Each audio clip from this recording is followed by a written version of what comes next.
No, it's not frozen. This is just a reminder of the exercise we learned last week. Hi, everybody. How you doing? And I figured I would start with a little bit of humor and a little bit of a repeat of what we learned last week. The difference between post-traumatic stress disorder and the difference between post-traumatic growth. So we talked about how post-traumatic stress disorder is a result of a mindset, or it will arise usually as a result of a mindset of how we're viewing adversity.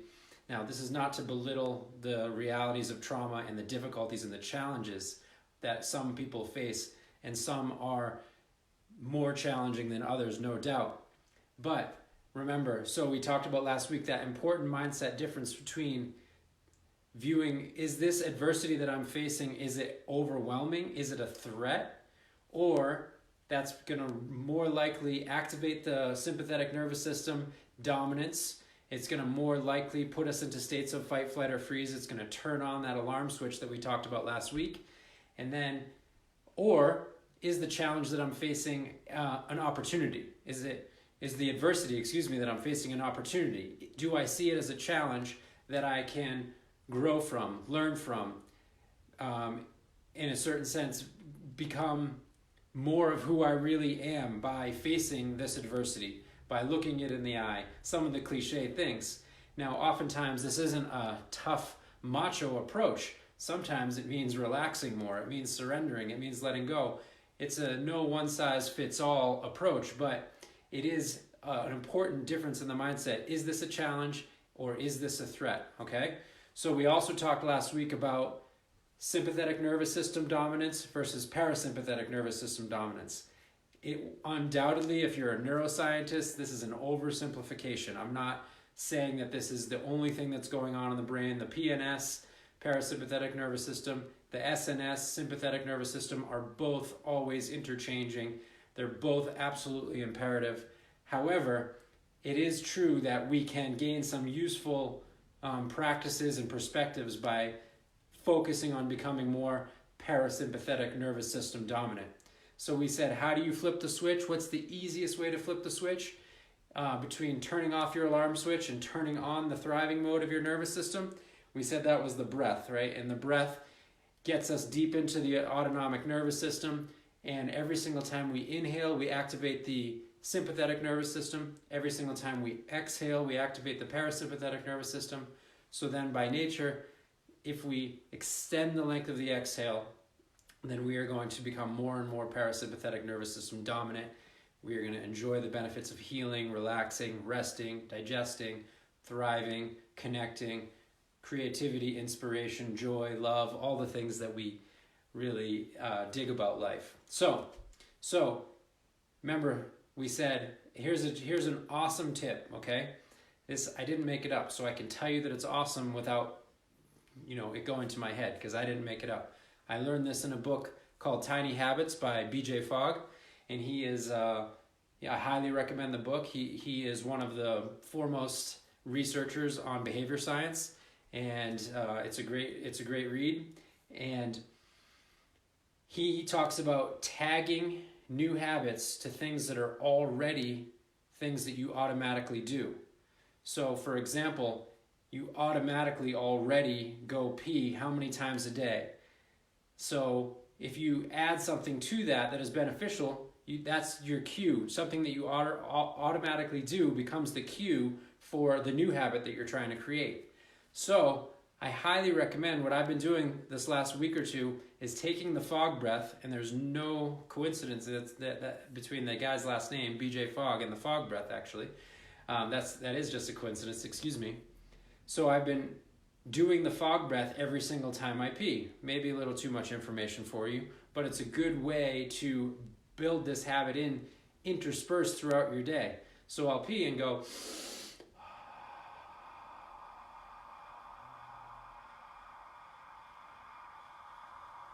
and all I do is commit to just doing it once. If I want to do more, I do more, but my habit is that I'll just do it once every single time I pee. And if I'm well hydrated, that means I'm going to get a number of sessions throughout the day where I'm activating my parasympathetic nervous system. Okay, so this is just a trick. You can do it with anything. in terms of adding on to something that you already automatically do. You automatically wake up. What can I do? You automatically get out of bed, put your foot down. What can I do? This is just a great habit trick. Okay, so that's the review. Trying to get it in quick because I'm trying to get a whole 30 minutes packed with you with really, really useful information. These videos will always be recorded and stored on the Facebook page, so you can go back and watch them too. If you didn't catch something, sometimes I go a little fast, I know. So today we're talking about the foundation of meditation, okay? I feel like meditation is one of those things that people should themselves about a lot. We hear all the, you can Google, what are the benefits of meditation? I'm not going to get into that. Lower your blood pressure, decrease depression, decrease anxiety, all these things that are clinically proven, scientifically proven, or proven through thousands of years of research and development of human beings just sitting still and chilling out. But in any event, all sorts of benefits, and I feel like it's something that we should ourselves about. I should meditate, right? So hopefully the shoulding doesn't usually help us, but hopefully you can hear something today that might help you decide that, this is something that is worth incorporating into my life, and it's not about a should, it's not about morality, it's about doing something that is super simple, super easy, and really the foundation for a life of thriving in wisdom and happiness, okay? And so not only is meditation going to increase your lucidity and your awareness, and awareness always, most people would tend to agree is a good thing, but there's one common factor, and some of you who are watching have heard this question before. I'm going to ask you a question for you to just think about for a second. What is the one thing that is common to everything we enjoy about being a human being, about living? Let's let you ponder on that for a second. There's one thing that is common to all that we enjoy. What is that? All right. So, hopefully your minds are spinning a little bit on that, but there's one thing that is common to everything we enjoy, and that is that we are fully present. Again, we get into cliches real quick when we start talking about meditation and the whole be here now movement and all that, but there is something to full presence. Now, oftentimes we wait for coincidence or chance so that we are enraptured by a moment, or we are awestruck at the sunset, and then we become fully present. But what if we could practice that one quality that is true and consistent for everything that we enjoy? Think about it. Reading a good book, enjoying a cup of coffee, watching the sunset, holding hands with your lover, making love, being at a concert, playing music, playing sports.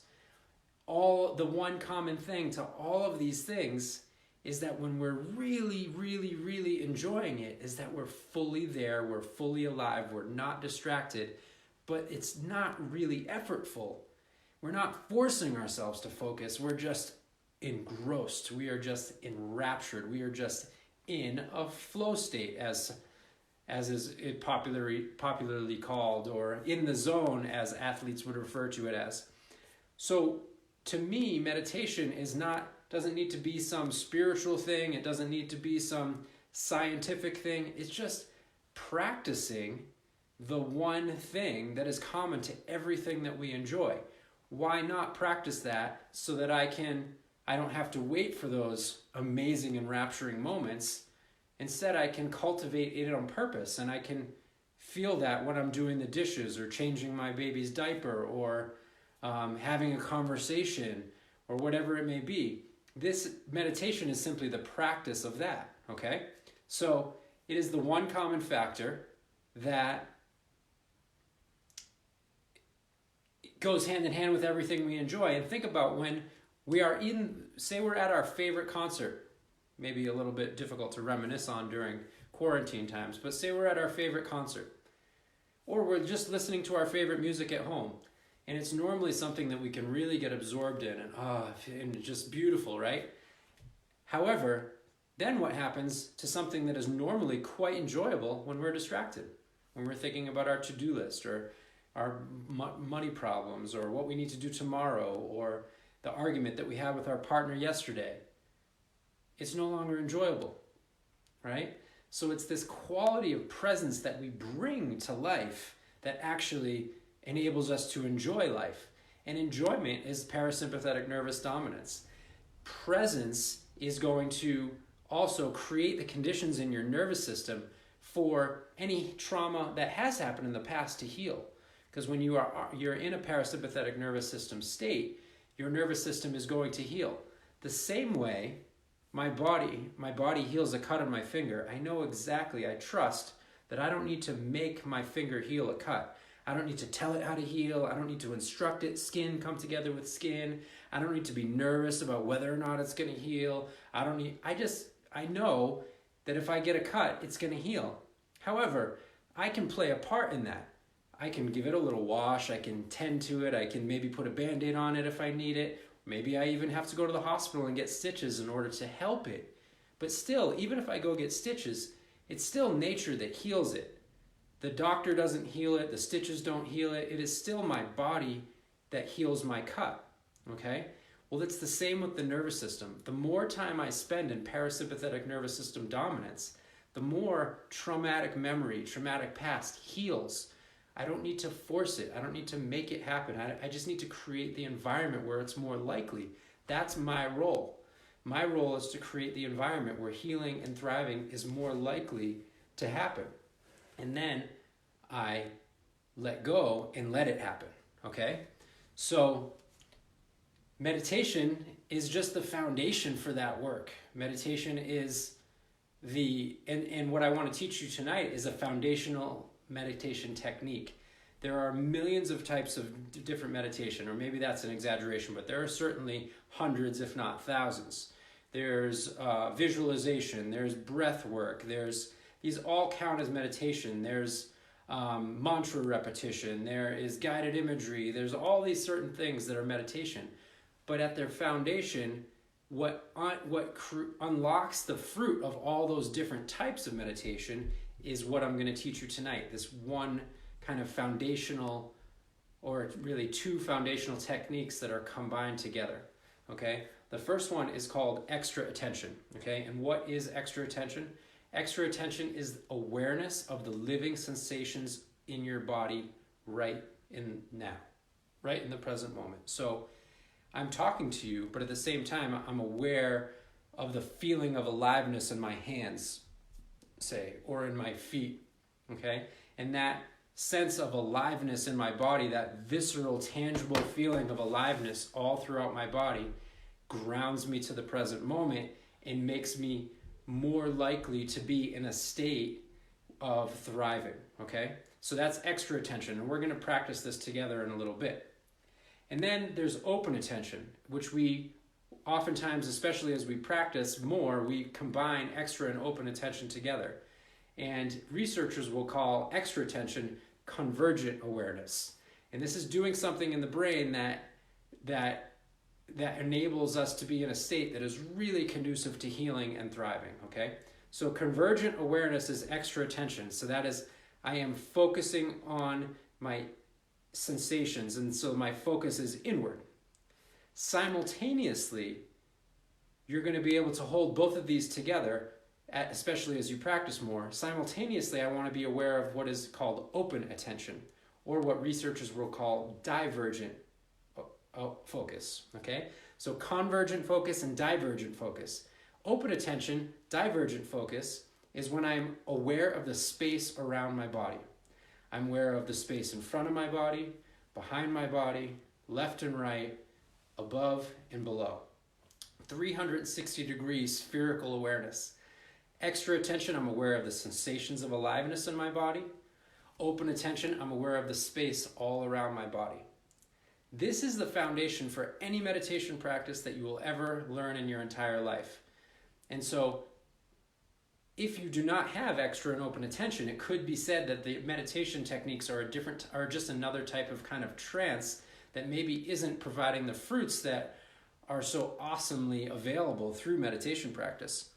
So extra and open attention is the key to kind of unlocking, so you're doing a mantra or if you're doing a mantra but you're just distracted and you're thinking about other things while you're doing the mantra, you're not going to really get the power of that mantra practice. But if you have extra and open attention, you're going to unlock the power of it. Or say you're doing a visualization practice and you're visualizing and you're trying to mentally rehearse some positive outcome in the future or something like that.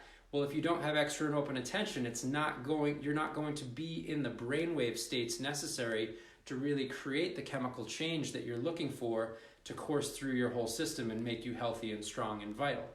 So extra and open attention is kind of the basis for it all, but it's also a practice in and of itself that is wonderfully rewarding and enriching, and really also really quite enjoyable in and of itself when you get really into it. The other thing, in terms of our talk last week about the difference between PTSD and PTG, post-traumatic growth, is that there are some interesting studies that show when you practice extra and open attention, convergent and divergent awareness for not too long, 15 or 20 minutes a day for a few weeks, maybe 30 or 40 days, there'll be changes right away in your brain, but they start to get more hardwired after 30 or 40 days of practicing consistently. And what it does is it shrinks the amygdala. It shows that the amygdala, which is, you'll remember from last week, right? The amygdala was this thing in here that I'm calling the alarm switch. And we can't go totally into it today, but basically what happens is if you have a lot of traumatic experience in your past, that alarm switch, a lot of the memories from those get encoded in your amygdala, because we want to be able to be triggered really quickly and really easily by anything that used to be dangerous to us. So we store those memories in the amygdala, and the amygdala literally gets inflamed, it gets larger. But when you do this practice of convergent and divergent awareness for a consistent amount of time, the amygdala starts to shrink back to its normal size, which means those traumatic memories are healing all by themselves, even if you don't have to particularly remember them. And so this is a big leap of faith sometimes for people to think, well, what do you mean? It can actually just resolve of its own accord, and I don't need to have a big cathartic therapy session about it. And yes, that's actually true. It can happen. And so the amygdala shrinks when you practice this convergent and divergent awareness, this extra and open attention. And at the same time, something else gets bigger, and it's called the hippocampus. And the hippocampus is responsible for chronological memory storage. And it files things in such a way that I know in the present moment, here I am, I know that in the present moment, that happened in the past. And neurologically and biologically, I am free in the present moment because my memories are stored in the proper place in the brain that enables my nervous system to know that dangerous situation, that crappy situation from when I was young or whatever, is over and done with. But when it's stored in the amygdala, my nervous system doesn't know it's over, and it can get tripped and triggered as if it's happening now. And that's when we go into states of fight, flight, or freeze, or we have a panic attack or something like that, because it's usually based on memories that are not yet been processed and stored in the hippocampus.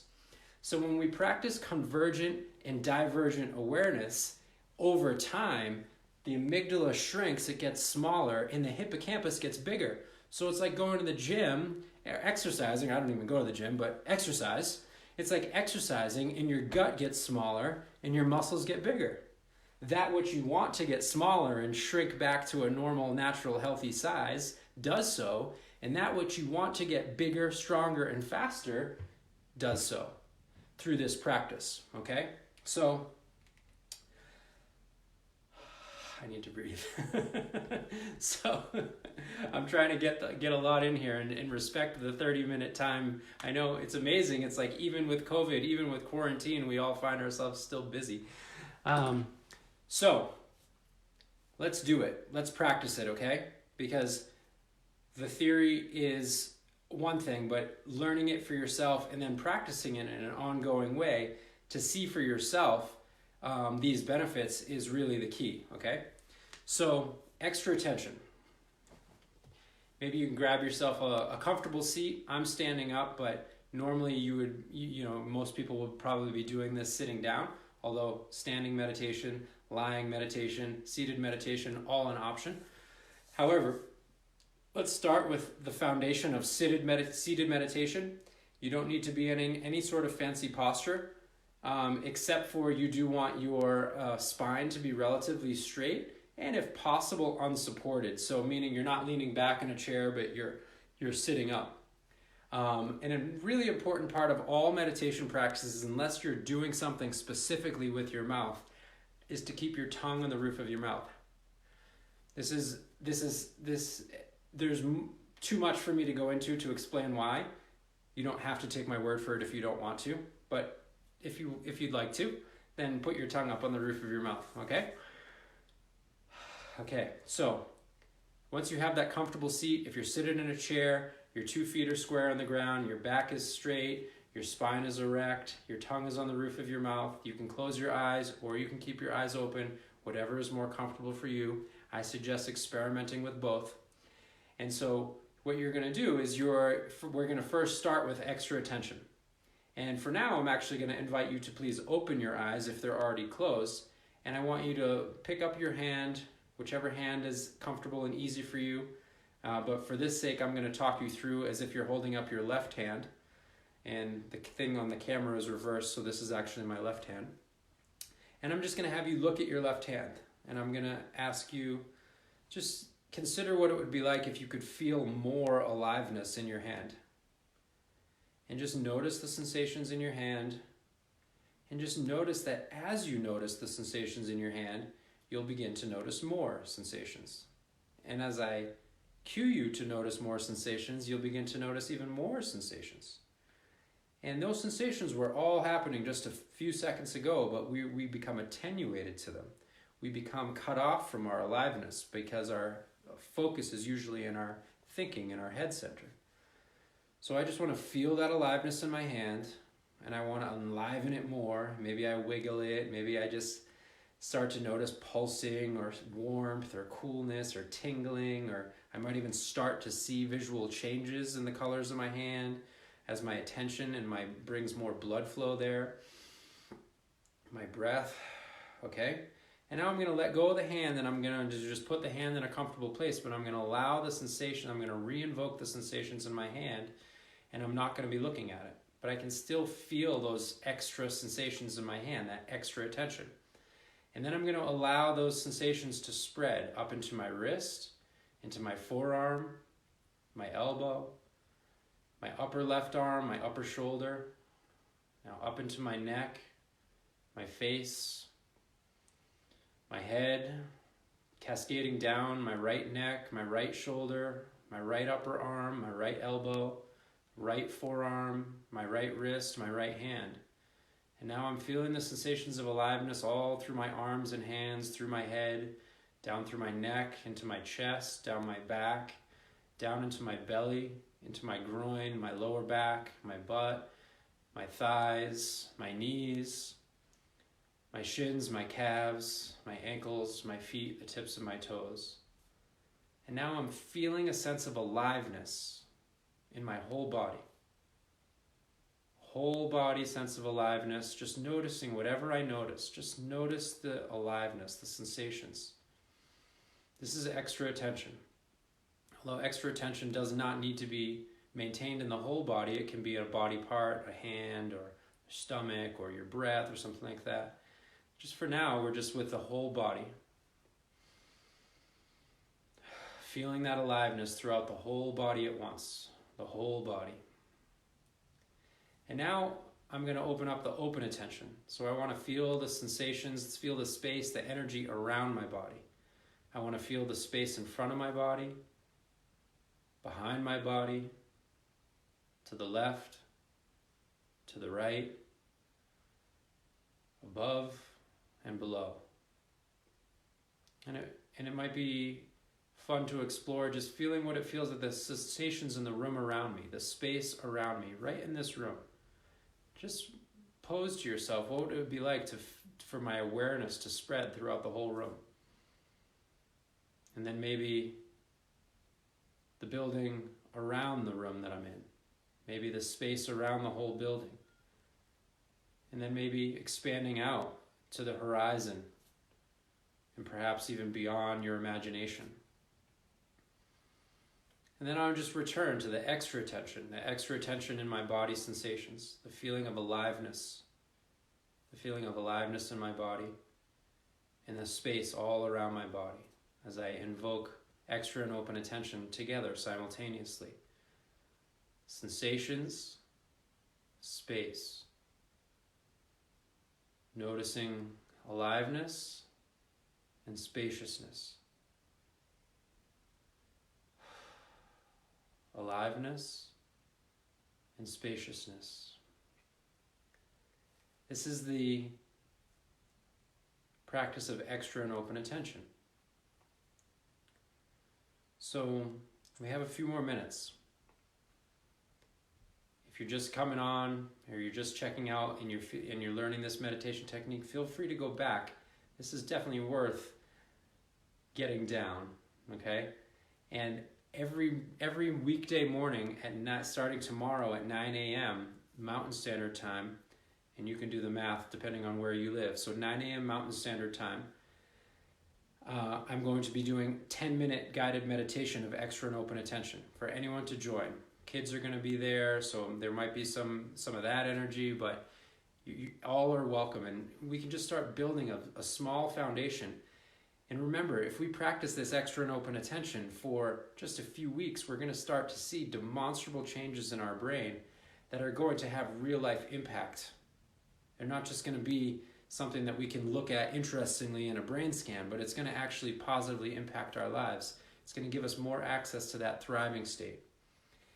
And I'd say the number one chief thing I hear about when I suggest, or with clients or whatever, and I bring up the topic of meditation, almost without fail, people say, I can't meditate. I've tried, but my mind is too busy. I'm too distracted. I can't do it. And they're closed off and no way, I'm not going to, it's just like, I've tried before and I feel it, and so they already feel like a failure, so they're not going to try again. And I just want to put a little spin on that and see if it helps you, if that's maybe something that you've experienced before. Distraction is not a failure of meditation, it's the opportunity of meditation. And this is the same shift from post-traumatic stress disorder to post-traumatic growth. Distraction is not a failure, it's the opportunity. Because when I told you about how the hippocampus grows bigger and the amygdala grows smaller in those studies, well, what has been shown to be what makes the amygdala get smaller and the hippocampus get bigger is when you return from being distracted. That's actually the muscle. That's the workout. The workout, meditation does not mean I sit there and have no thoughts. It means every single time I'm distracted from the extra and open attention and I catch myself and come back to the convergent and divergent awareness, that's what is the exercise. That's what gives you the benefit of meditation. So you are not too distracted to meditate. You are not too distracted to meditate. That's more opportunities to strengthen your hippocampus, shrink your amygdala, grow your thriving possibilities, heal and resolve old traumatic memories and trauma. So I think it's a pretty good, worthwhile investment of your time and energy. And it is an effort. It is an effort that will yield positive results in your life. So maybe that helps. If you have any questions, please put them in the comments. I have not been looking at the comments during the talk, but for those of you that have been writing, thank you and I love you. And I will look at the questions afterwards, so please put questions and I will address them in future talks and or write an answer depending on what is best for everybody. And I'm right at my 30-minute mark. Remember that fog breathing and go back to the beginning if you want to get an amazing tip on how to create positive habits in your life. And we'll build a little bit by little bit on these weekly, and I'll see you tomorrow morning at 9 a.m. Mountain Standard Time for 10 minutes of meditation. And please join us. Love you all. See ya.